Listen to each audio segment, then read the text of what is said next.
Absolutely. I think Australia have given them early gifts the way they played today, throwing some wickets away. I found it quite emotional, to be honest, watching that myself, because having lost my dad quite recently, it was something we would do on a Sunday, and we'd be pottering around and spending time together. And John Williamson and that song was a big part of that. Jofra was under quite a bit of pressure going in. He was, the chat after the last Test match that he only tried when, because there wasn't much bowling to do, they didn't have many runs, and he sort of stood up to that criticism, and he led that attack well. But I do understand why Jax is playing.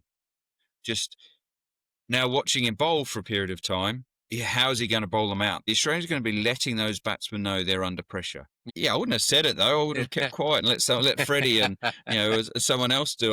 But then in the back of my head, I was thinking, if I say something, Brett Lee's going to try and knock my head off. Warney's going to fizz it past me. Someone who hasn't really challenged the scoreboard at all in this series is Cam Green. He's now the most expensive IPL player. But in this series so far, he's massively underperformed. He's only... No chance. No chance. James Hockley. Jen's got to work. The Kent women's cricket. Oh my gosh. You'll get... Oh my... Yeah, I think that's... Right, on that note, mate, I've got to go work on my swing. No.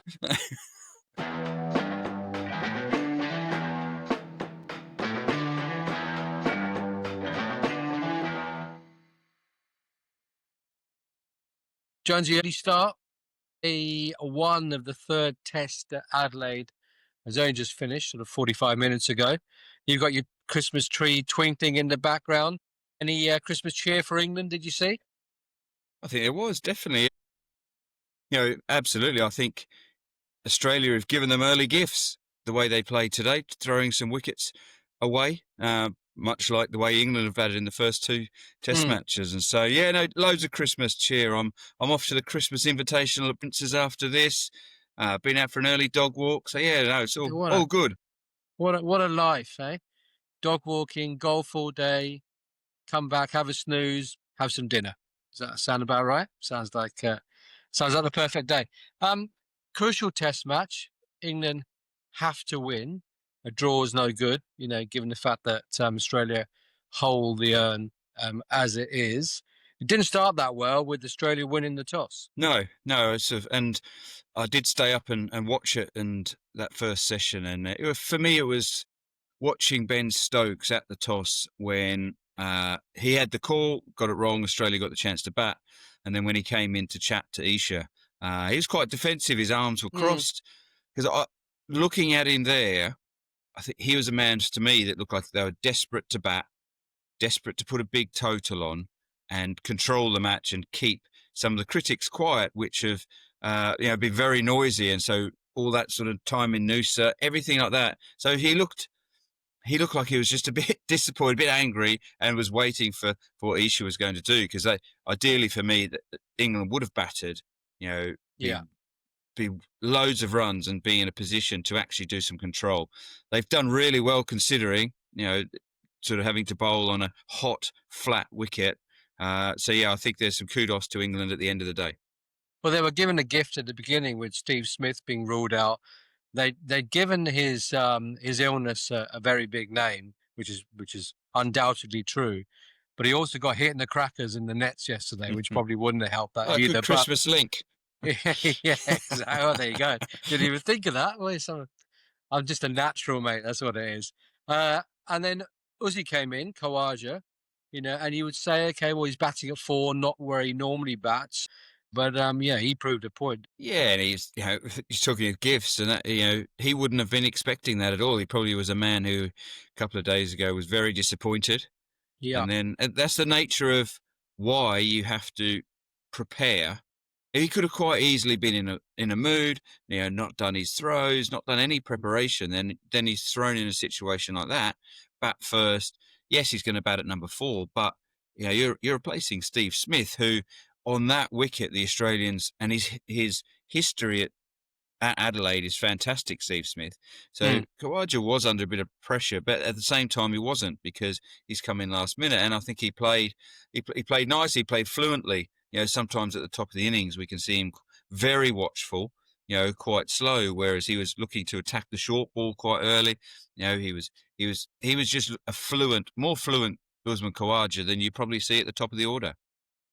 Yeah, he 82 off 126 balls, so he was he got stuck in and then started to open up. He didn't throw a sort of a Mohamed Salah strop, did he? And start shooting his mouth off in the press or whatever. He obviously knuckled down and got on with it. But the start of the day was emotional. Obviously, the events of Bondi was the first test since those tragic events on Sunday. And a lovely sort of couple of things I think happened. There was an Indigenous welcome to country ceremony, which was warmly applauded, which was lovely to see. And also then John Williamson sang the Australian national anthem in True Blue. What do you remember about that song growing up or later in your cricket life? Yeah, I found it quite emotional, to be honest, watching that myself, because having lost my dad quite recently, it was something we would do on a Sunday. I think the show was called Macca on a Sunday morning in Australia, and we'd be pottering around and spending time together. And John Williamson and that song was a big part of that. So as soon as I didn't realise it was happening, but as soon as sort of the first chords were strummed, I knew exactly what it was. So it was a very emotional start, and then as the day progressed, and obviously the back end of it with Alex Carey's own emotions there with his 100, it was it's Australia do that sort of stuff really well in Test matches. They've paid respect. So it's a terrible situation, which I know you made a comment on and a release on, and so in a short space of time, they've come up with a very fitting tribute and a very special start to a Test match. Glenn McGrath on commentary on TMS said that his Australian side, especially under Steve Waugh, played that song a lot. Did you ever hear it wafting out from the Aussie changing room? No, not really. He was, the changing rooms are quite separate. So, but I can understand. Yeah, for an Australian, John Williamson and the songs he's written and performing. So to hear that, there was a lot of people would have resonated, much like I have, with their youth and listening to it. And play gets underway. Jofra Archer bowled very well. In fact, he bowled well throughout the day. He took 3 wickets for not very many. Bryden Carse at the other end, though. I mean, they've picked him as the enforcer, let's say, but he was expensive in his first 3 overs. Bowled 6 no balls, a whole over during the course of the day.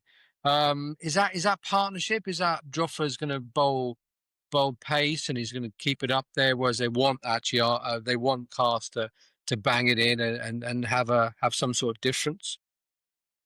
Yeah, I think you do need that sort of, you do need difference, and because they're all similar height, right, similar pace, and so those subtle differences of the bowlers. And you're right, Jofra I thought was excellent, across the day. I think he bowled. All the bowlers bowled quite an even spread as well, which showed that showed the skipper had trust in them each, and the fact that you had Jofra, I think he only went for sort of late 20s, 16.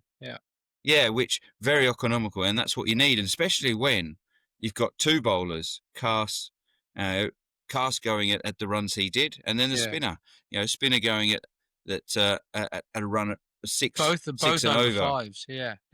Yeah. So, but that's the nature of why you have, why they've picked the bowlers they have. It's you do need some differences, and you also have guys that stand up at different times, and so it was good. Jofra was under quite a bit of pressure going in. He was, the chat after the last Test match that he only tried when, because there wasn't much bowling to do, they didn't have many runs, and so there was, I was watching at that point in the anticipation, what pace is he going to bowl? And he did build into it. He didn't come in and fire straight away at 150s, but he got up towards there, that sort of 90 mile an hour plus mark, and so he sort of stood up to that criticism, and he led that attack well. For someone that's hardly played, there is that pressure to lead it. I suppose I was just disappointed at the end of the day we didn't see fire.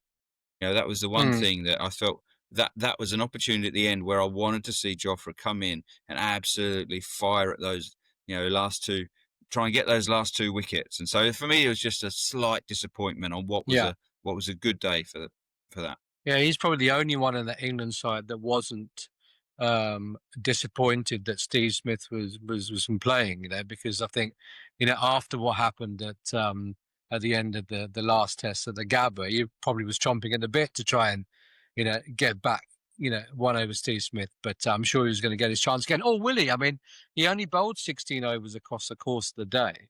So, and if he wasn't revved up to come flying in at the end, he only bowled one over, I think, just at the very end.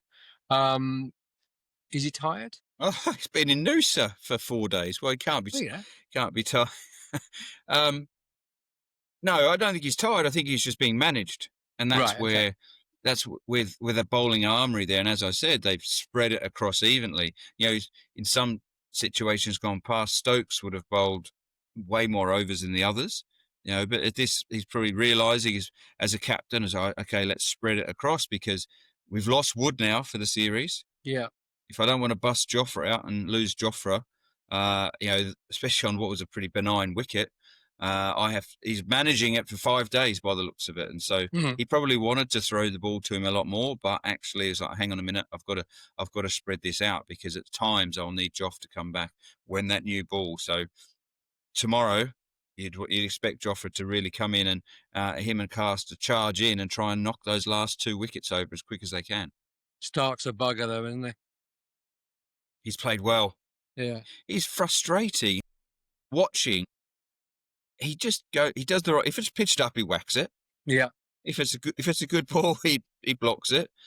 He's batting sensibly and maturely, and for the situation, it's quite crucial because when him and Carey batting there, they put on 50, and they're crucial runs because up until that point, if England had managed to sort of go bang bang bang and be in a situation where they'd bowled Australia out for 300, well, that's a lot of control to England. You'd without them batting.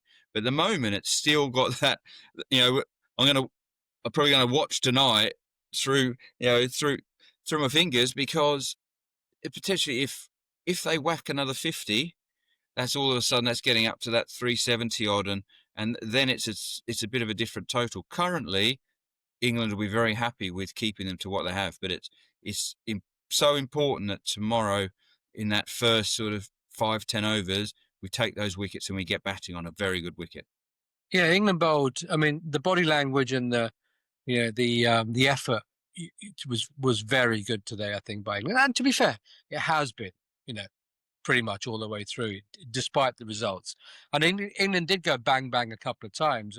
Labuschagne and I think Khawaja. No, at the top of the order, both the openers went on the same score, and then later on in the 90s, a couple of guys went out and central. So they did go bang bang, which is good. But the if we look at the issue that they're going to have with the spinner later on, Nathan Lyon's 63 overs, loves bowling there.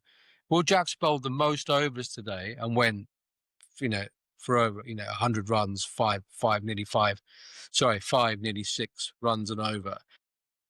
Although it did turn and bounce when he got rid of Alex Carey, it did rag. Is Ben Stokes going to look back on that and say we should have? All right, I get the Bashir thing, but picked actually a totally different spinner in our squad, so therefore we can play him. Sorry, mate, you've lost me. I had an answer for you about 3 minutes ago on one of your points. Yeah, that was one of my shorter questions as well. I'll go back to the start of that, because there's something which I'm going to pick you up on because I don't agree, and Matt Pryor doesn't agree because he's been very vocal at the way that England have, especially in Brisbane, they haven't been up for the fight. He's found them very, very mild. He's talked a lot about the energy that Smith isn't giving them, and his England side, successful England side, were very much about being upbeat, being in the game, being aggressive, and so he's being a bit critical of that. And I'd agree with him at the back end of that. And so it was good to see England sticking with it and getting wickets in clumps. I think the very back end of the day, I would have liked to see them up for it. It was just almost like, well, okay, let's just get the day done here. And so there's those little moments which England need to be really aware of. And Stokes is usually the one. He was bowling, so he's usually the energy giver there. Watching, he was the one firing throws in. Him and Root, the two older guys. Okay, but I was then watching other stuff, and there's some terrible throws being given to Smith. From the boundaries, just sort of duck it, just fielded one and lobbed it back in. It's down by the keepers. So there's still bits that England can do better, and so something for me like that is, so when they come out tomorrow, they need to be fire and brimstone and get those 2 wickets, and put a point to Australia, because if they don't, they might as well just hand the Ashes over, because this is a massive opportunity they've got. Yeah. To take those 2 wickets and then bat really well. So there's still elements, but then coming onto the spin side of it with Will Jacks, you don't really want to be, he bowls 16 overs for 100. Part of what he needs to do is bowl 16 overs for 50 or 60, giving that control. And I don't think he would have put any fear into the Australian batsman. Watching a few of the highlights in the middle of the night when we were both asleep, I don't think there was much fear there. Yes, he got the bounce. And you talk about Bashir and that height, that release, and is what the stat they've been talking about for the last few years, why he's been groomed for Australia. And obviously they've gone with Jacks, and I do understand it. I'm disappointed for Bashir, but I do understand why Jacks is playing. Yeah, how is he going to bowl them out? That's the thing, because they played him quite easy. He was gifted a couple of wickets. Khawaja with that sweep straight to the deep man. Carey, I think he was probably overcome by the emotion of getting the 100 and everything about there. He played a shot, and yes, it bounced a bit, but I think he'll learn from that. And the Australians will learn from what they've seen, and they won't play many sweeps. They'll tend to use their foot, and they'll probably go straighter, sort of nullify that risk of bounce. So they'll have a plan for innings 2. And with Will Jacks, he'll need to come, because he was also quite inconsistent. So a lot of short balls to cut. He didn't put many, and in Test match cricket, you're testing defence, you're testing, and that's what he did to Carey. He put 4 balls in a reasonable place, and Carey went across it. He needs to do overs and overs of that, and that'll be a big test for him in the second innings. Yeah, if I remember what you said when we one of the earlier pods, you said what he's going to get with his batting, but his bowling's an unknown. I think that statement / question still remains the same. But what England did do well, if you don't agree with me that they were up for it, is they caught well. And there was, I think Harry Brook dropped one, but Carse and Crawley actually held on. There's a couple of full lengthers. I think the biggest irony is when Zach Crawley caught Travis Head, brilliant, diving catch off of Travis Head playing a Crawley-esque shot.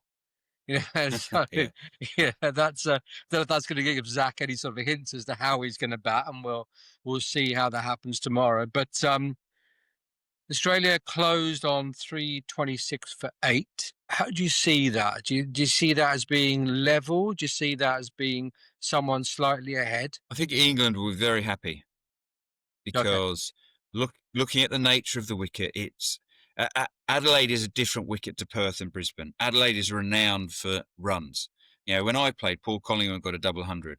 After that, Kevin Peterson got a double 100. Yeah. So, and that's where Australia, there'll be a couple of batsmen kicking themselves. Usman Khawaja, yes, he got opportunity, but he got 80 and then chucked it away. Historically, Australia have ground teams down in that point, and they've gone on to get these massive 500-plus scores. So the way England kept on chipping away, helped by some shots, they got wickets in clusters, to straight after lunch, Marnus Labuschagne, it's very unMarnus shot, first ball trying to whip a pull shot. So then we get 2 in that first over. So England kept on getting little nuggets along the way. And listening to the commentary, they're out there, they're seeing it a lot. I'm just looking at it through the TV, but when they are saying it's a benign wicket, it sounds like a batting paradise out there. England must be so happy that they've kept them down to 320 and they've got 8 wickets down, because if Australia had got to 300 for 4, arguably Smith might have done that for them. Yeah, true. you're then looking at Australia had the opportunity to literally win the Ashes today, to retain them. Yeah, yeah. You know, Come on. so Yeah, that's I say that's why I'm sitting in front of that Christmas tree, because I think they've given England a massive gift. Because if yeah. they'd have Khawaja. ground them down, yeah, they could be sitting pretty and looking at tomorrow, where we've got some batters in. Yes, they're starting, but we've got the tail to come. Now England are sort of sitting there thinking, well, if we can get them out, we bat well and we get 500 plus. All of a sudden, we've got a lead of nearly, let's call it 150, 200. Potentially, maybe that brings a bit more into Jacks, but as it currently stands, England will be very happy. Australia will be a bit disappointed. Yeah, and there's runs at Adelaide. I was just looking back at some of the scores from the previous Ashes over the last few years at Adelaide. 10-11, England won. That was the KP. 227, Alistair Cook, 148.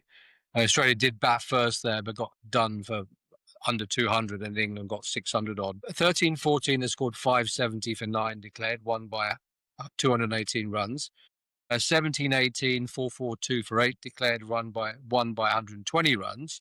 And then 2021, 473 for 9 declared, run by 275 runs. So when we had Nick Compton on a couple of days ago, his stat was his point was, if you score 400 in your first innings, there's an 85% chance you're going to win the test. So given that, Australia are going to be disappointed that they haven't. I mean, they may still get to 400, like we said.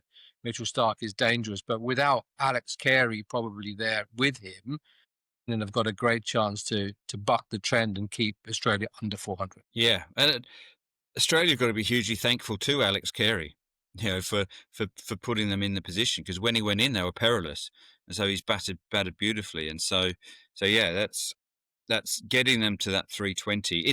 That's why for me the start of first session tomorrow is so crucial. One, with the ball, like we have got that new ball, so let's put their lower order batters under some pressure. Nathan Lyon will stick in for a bit, but he will play some shots, and so I think we'll get an opportunity. But then also our top order, who are under pressure, Crawley and Duckett, Well, they all need 7 scores. Apart from Yeah, and you've got Pope then coming in. So the Australians are going to be chirpy. The Australians are going to be letting those batsmen know they're under pressure. Yeah. And potentially, you get to this stage of the series where the one thing the Aussie players will be able to be putting pressure on, verbal pressure, that mental disintegration, is about the Ashes are on the line here, lads. If you chuck it away, you're giving us the Ashes, and that will be that's an easy chat line, isn't it? Yeah. We talk about sledging. Even you could have come out with that one. The way. Yeah, I wouldn't have said it though. I would have kept quiet and let Freddie and as someone else do. I might probably thinking it and saying, "Oh, come on, should I?" Yeah. But then in the back of my head, I was thinking, if I say something, Brett Lee's going to try and knock my head off. Warney's going to fizz it past me, and they're going to give me a send off. So no, let's just keep quiet. And there's KP, everyone else. You guys that can, have got a bit better chat than me. You crack on. I'm just going to sit here and enjoy the rides. You're much better at giving Pat Cummins grief on social media than you are actually when you were playing. Without even realising, how good's that? Maybe, yeah. When they say as you get older, you get better. But maybe as if I was still playing now, I'd turn myself into a sledger. But I don't think so. Yeah, somehow I very much doubt it. Alex Carey. So we've had a couple of incidents now where Snicko has misbehaved, let's say. There was the Zach Crawley one in Perth where there was the spike was about a second after the ball or a frame after the ball had passed the bat, but apparently that's still fine. And today, Alex Carey, there was a huge spike before the ball reached the bat. The umpire on the field gave it not out. That was corroborated by the TV umpire. Is Snicko a problem? I think it's messy. That's the issue. I don't see the same issues with the test matches in England. I know it's different technology that they're using, but I find what we use here is so much clearer. It's able to marry up and match up a lot closer, where the system, the Snicko system, when you can have a frames difference or whatever they say is Yeah, I allowable, think it's that's just right. mess. Yeah. And so when you see a spike and you think, well, where's that coming from? Because it's not in line. It just creates confusion, and it creates a lack of trust. And when one of the excuses for that spike is Alex Carey's got a creaky bat, you know you're in trouble, don't you? I mean, what sort of excuse is that? I was going to, yeah, the trust issue. Does it? I mean, it must create trust issues, mustn't it? In terms of, how the players just don't know. So is it therefore a case that if there is some sort of dispute, if you like, there's the on-field umpire has the final decision. That's the end of that, like it used to be. Is that the way forward, yeah? Is that the way forward? It's there to take out that human error, isn't it? And I think I think it does work to a degree, but the technology has to match up. And it seems like that technology over there, they're pretty quick to blame players. I remember, is it Ultra Edge or something, whatever, where a hotspot. Yeah, they got rid of hotspot because they accused batters of putting Vaseline down the edges so it didn't show up. Imagine sitting there thinking, hang on a minute, this system isn't quite working. What should we do? Right, let's blame the players. What can we say? Oh, yeah, it's a creaky bat. It's just rubbish, isn't it? Yeah, it is, as viewers, we want it better. It's just not. It's creating too much confusion, and when there's so much on the line, when it's so crucial, you want it to be spot on, and that's the frustrating bit as a fan now, and a viewer. I'm looking at going, why isn't this better? It's giving us, has he hit it? I think he might have hit it, but then that's showing it's not. So it either needs to be better or not used.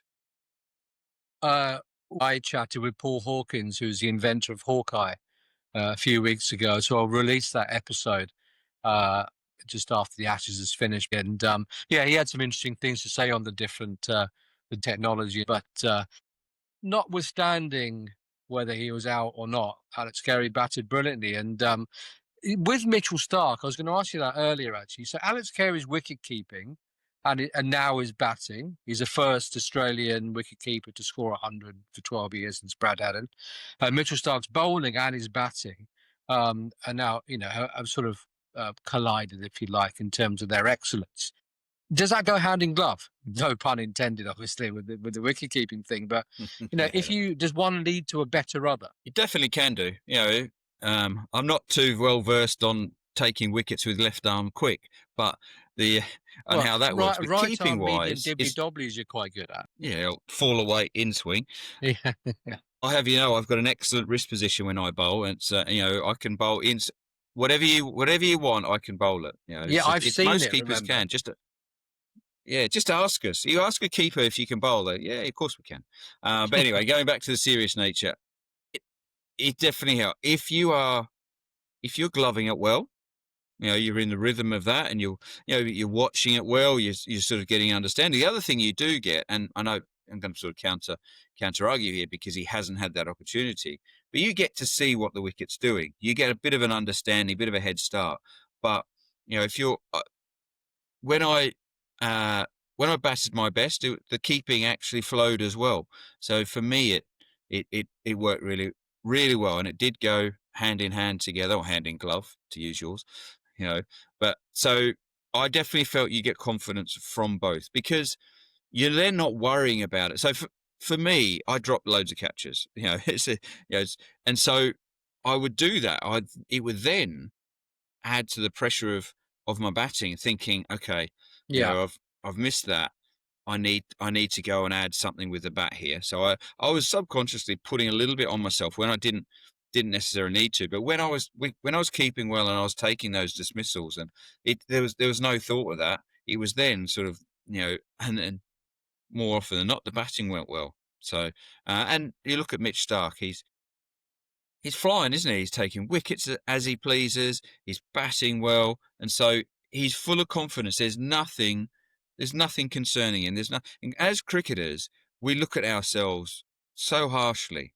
Every little mistake, we analyse ourselves to the nth degree. We're our harshest critics, and so what might be perceived as the outside world to something not particularly big, as a cricketer, it can be massive for us, and it can eat away at us, and it can cause sort of a knock-on effect with your form.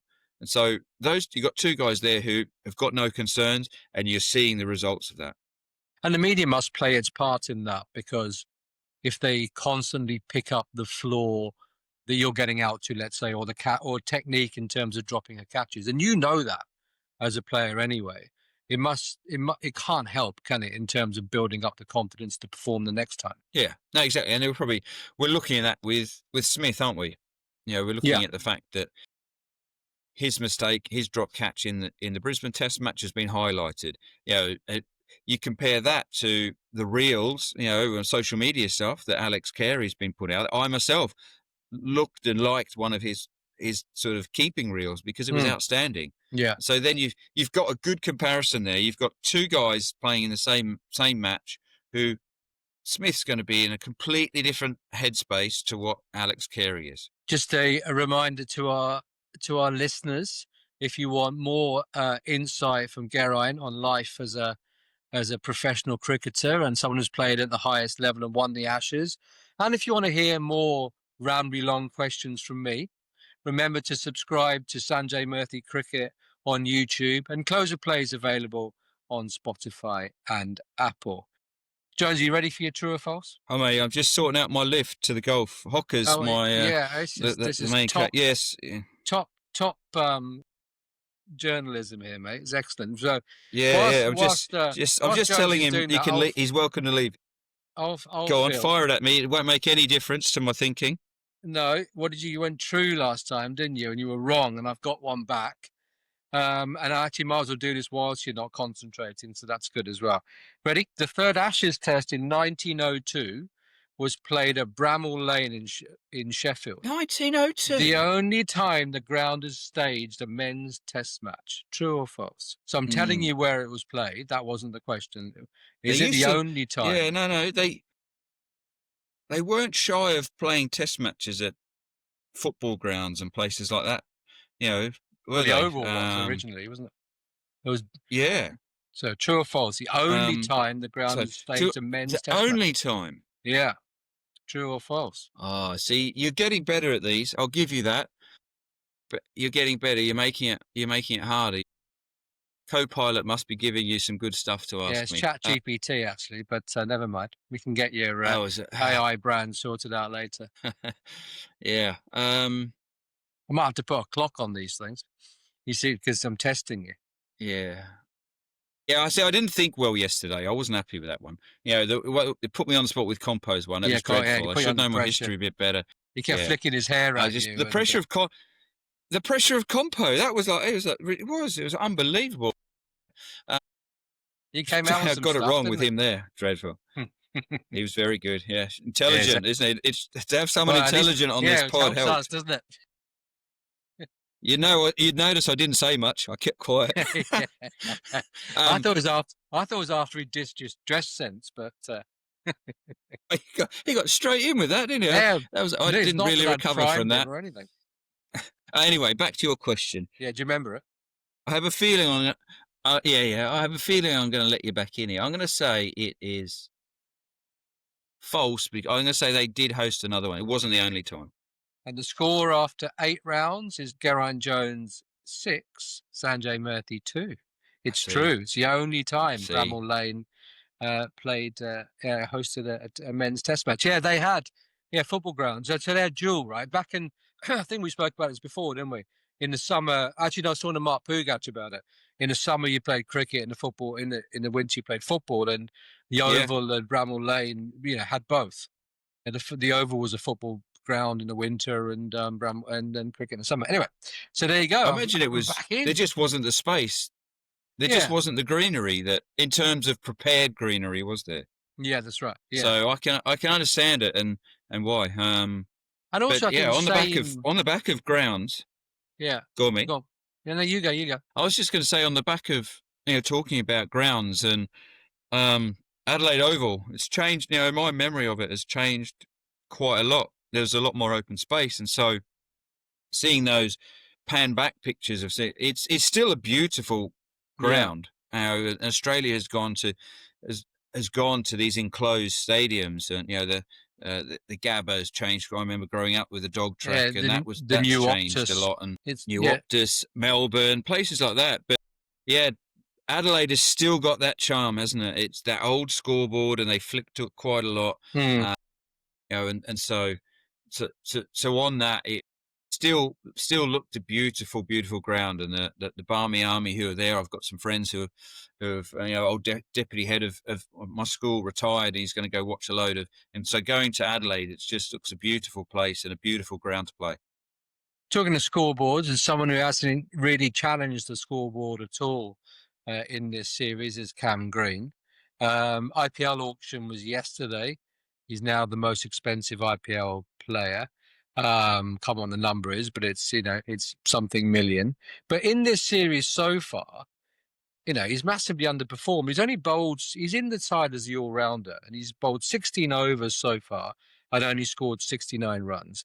Is he leading a charmed life? No, I think we talk about. There's all the talk about England side being underprepared and stuff, and Cam hasn't played much cricket coming into it, has he?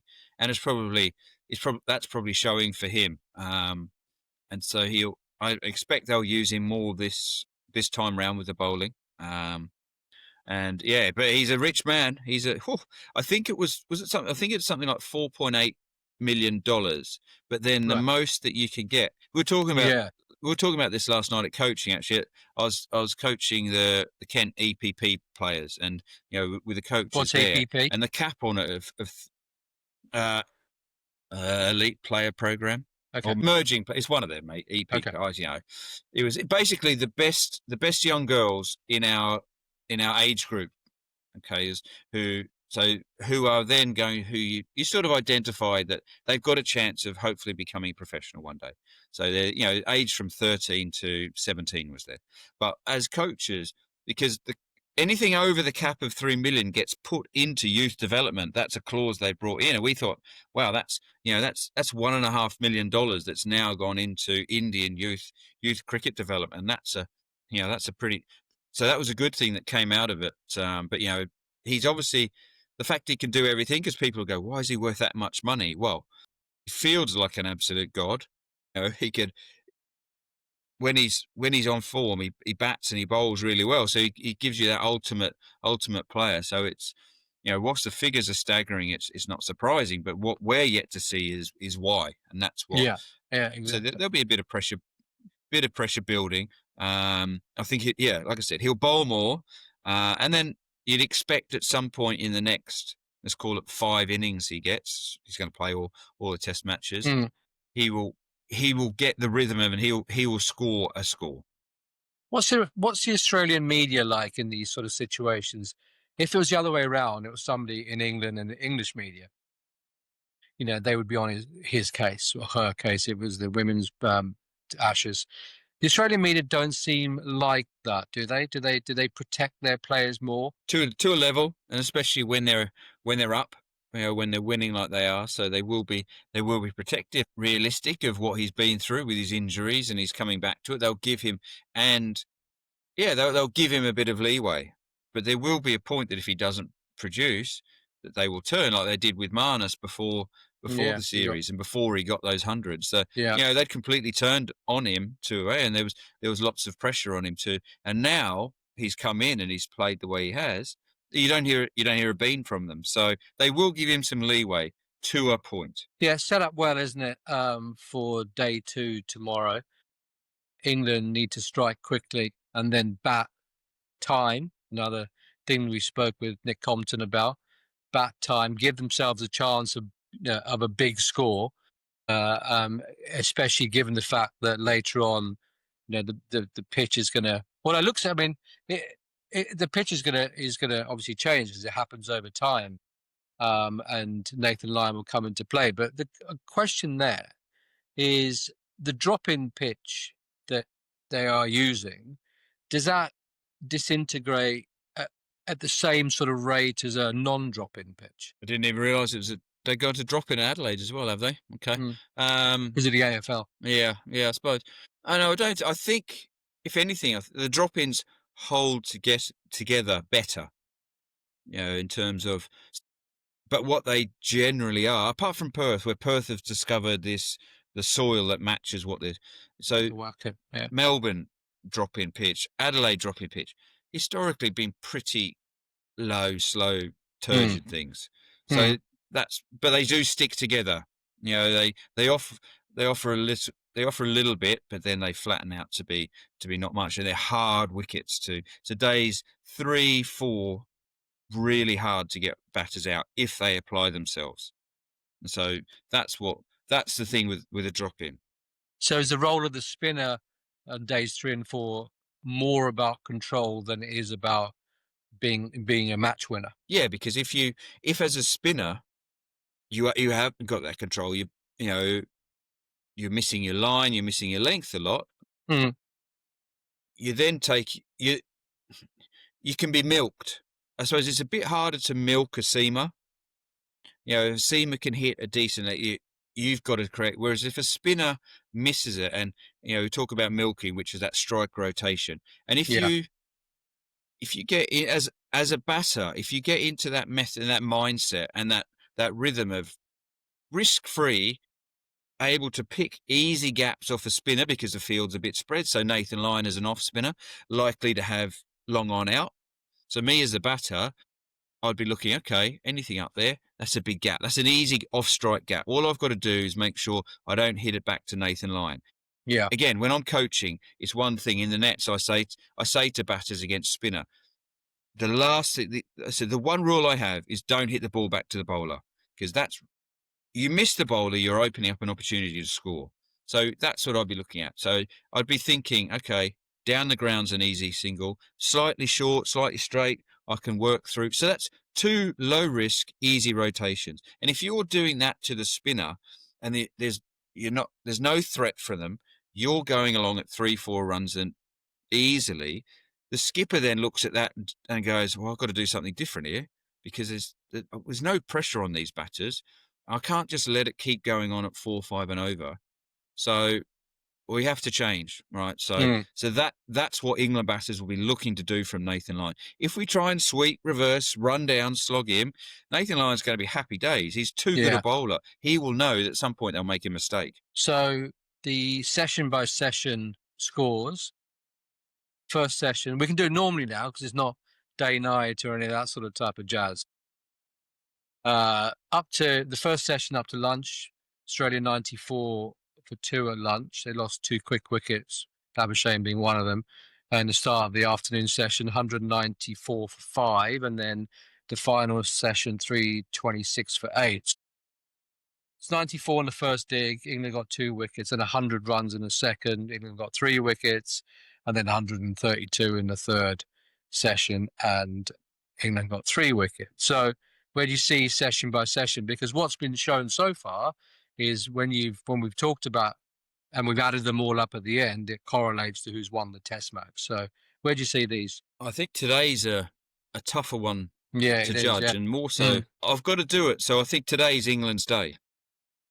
So, and when I think about it, if watching that first session, taking those 2 wickets, and it wasn't until the last 3 overs of the session that actually they boosted their scores up. Aussie played quite aggressively and hit Will Jacks for some runs, and that took them up to that nearly 100. And so up until then, I think I was looking at 2 wickets for sort of 75 runs. For me, that was England, and the fact that England have lost the toss and had to bowl. So, and then the fact they started off session 2, taking those 2 quick wickets. So I felt those first 2 sessions I will give to England. I'm just a bit. The last one I'm unsure of. I think I've got to give it to Alex Carey for the way he's played and the fight for Australia to get to 320. Yes, they're 8 wickets down, and so they've done well there. But I think to give Alex Carey his credit and the way that he played with Mitchell Starc there. So I'll give that final one. So I'll go with first 2 to England, last 1 to Australia. So you're going 2-1 England in that. See, I'm going to disagree with you because at first session 94 for 2, I'd say that was Australia's session. They scored virtually 100 runs and England have only taken 2 wickets. The second one, which is basically 100 for 3, I would say That's pretty much a drawn session, I would say. And then 132 for 3. I'd say that was Australia's session. So I'm going that the day was even, leveled out. So I'm hedging my bets beautifully. But yeah, I can't see an advantage either way there, because I think England have bowled well to get 8 wickets, but Australia have bearing in mind they lost wickets in clumps. There are 2 batters who stood up and have got themselves in a decent position to score another 30 or 40 tomorrow. And even though it's not 400, I think they've put themselves in a good position. But I think the day was even. Yeah. Look, I've gone all Ben Stokes defensive crossed arms for those on you. For those watching YouTube, I thought you were showing your guns to the also audience. Fundamentally, once you start bringing in halves and stuff, I just go a bit. I look out the window waiting for Hockers to arrive, to be honest. But yeah, it's waiting for what to arrive. That's where I was trying to go.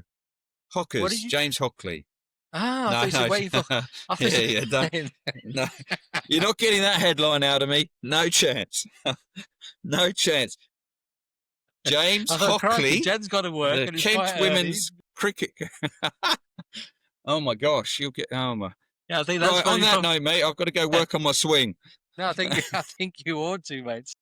So let's see what tomorrow brings, Jonesy. Another late night, early start, and golf well. And you can give me a score recap to see if you actually won anything later on tomorrow morning. Have fun, mate. See you soon. Thank you. Will do. Hookers. Hockers.